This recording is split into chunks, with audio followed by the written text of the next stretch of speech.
Magandang buhay mga kaaraw. Kumusta po tayo? Thank you Lord sa blessing. Everyday nagising is a blessing. By the way, Huwebes ngayon, kaya mamimili kami ngayon dito. Dito kasi kami lagi namimili kapag kami ay kailangan mamili para sa aming mga bisita. Dahil nga may mag-check-in ngayon, mga lalaki. Ang alis nila ay sa linggo na makakain ng tanghalian. Meron din namang isang pamilihan dito sa isang katabi nito, pero dito lagi kami madalas kasi mas gustong gusto dito ng asawa ko wag na daw kami magpakapagod, kaya dito na lang sa Mercadona. Pero pag may tiyempo kami at hindi kami nagmamadali, namimili kami dun sa kabila kung ano ang mga sale doon o mga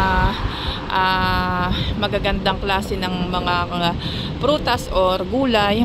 Doon kasi madalas madaming sale, kaya dito na lang daw para hindi kami mahirapan pabalik-balik. Ayun, punta po tayo sa loob. Maglalakad lang ako pa loob kasi may mga tumatawid pang may mga dumadaan pang mga sasakyan.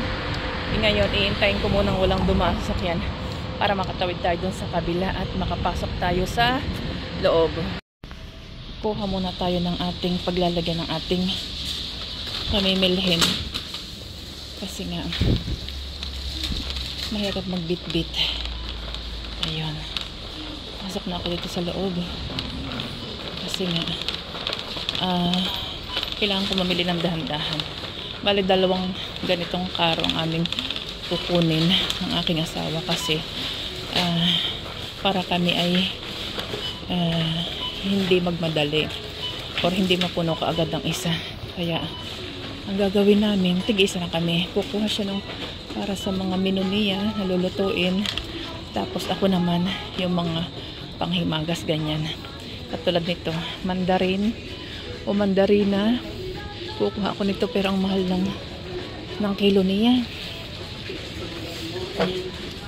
Ayun, okay lang yun kasi nga kailangan din naman natin bumili kahit mahal.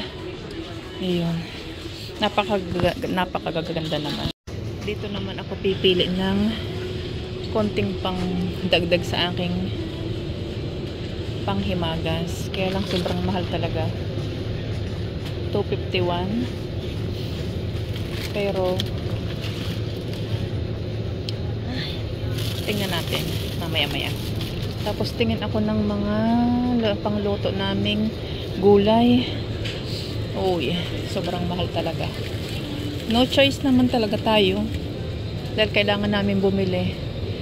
Baka kumuha ako ng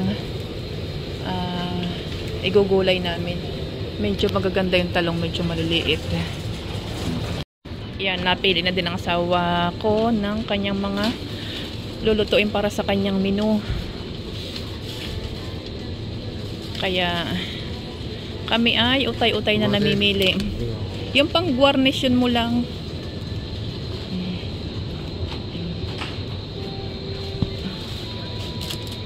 Palitan ko yung kinuha niya kasi pangit naman ito.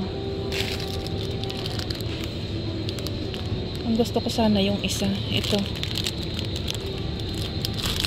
Kaya lang ko konti. 102 lang. Ito naman presko. Ito ang gusto mo? O nga, ito nga ang gusto mo? Ilang beses ba tayo mag-insalada? Nandito naman kami sa mga gulay-gulay. Bali ako ay lalakad na uli. Punta doon sa aking pagkukunan ng aking mga kailangan. Yan. Ito naman mga frozen. Hindi naman natin kailangan dito. Nandito naman ako sa mga tinapay. Bali ang kukunin kong tinapay ay yung para lang sa amin. Siguro kuha na lang ako nung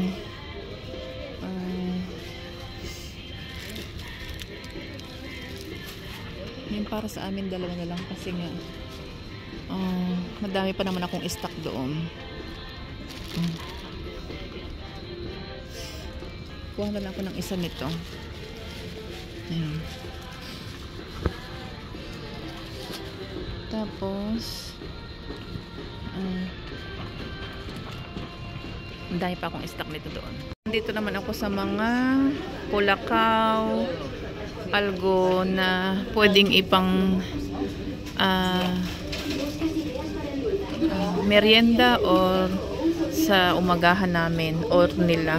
Pero ang kukunin ko na lang itong isang maliit kasi meron pa ako doong Nesquik.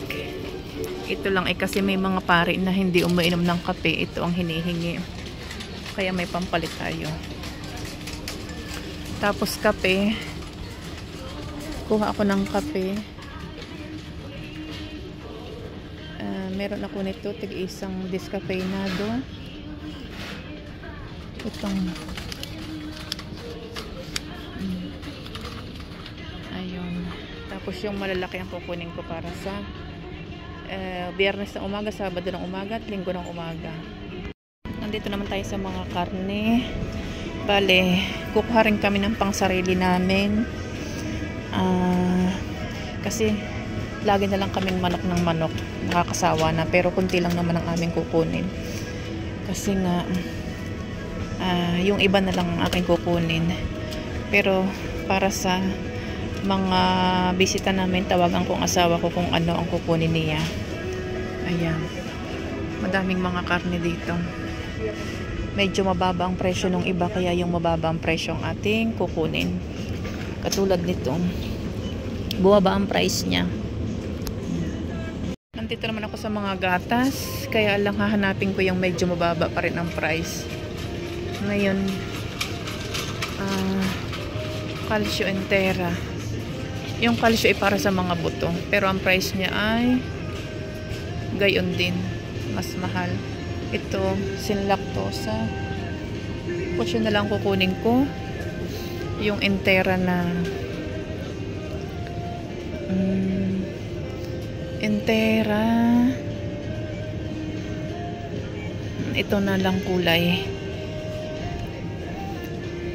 puti. Ito na lang siya. Mas mura.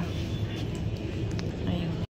At ayan nga mga kaaraw, tapos na kaming mamili. Nailagay na namin sa kanya-kanyang bag. Sobrang dami. Nang kasama naman kami dito at kasama din ang aming mga personal na panglinis ng bahay doon sa trabaho. Ayan. Alam nyo po ba kung magkano yan sa pesos? Kulang-kulang 500 euro, parang 465 times nyo po sa 60. Yan po ang aming napamili ngayon. By the way, maraming salamat po sa mga subscribers, sa mga viewers, at sa lahat po ng nanonood. Pasensya na po kayo, talagang hindi ko pa maayos kung paano siya mapo-full screen sa ating TV pag pinapanood. At wala pa din po tayong magandang background o edit. Hindi pa po ako marunong ng mga ganong bagay. Wala pa po tayong intro. Sana po kahit wala pong intro, kahit po pangit pa ang sa paningin nyo, huwag nyo po sanang wag po sana kayo magsasawang panoodin kasi maliit lang naman po ang minutes ng vlog ko. Kaya maraming salamat po sa panonood. Please po follow, like and share po mga kaaraw. Maraming salamat po. Bye bye.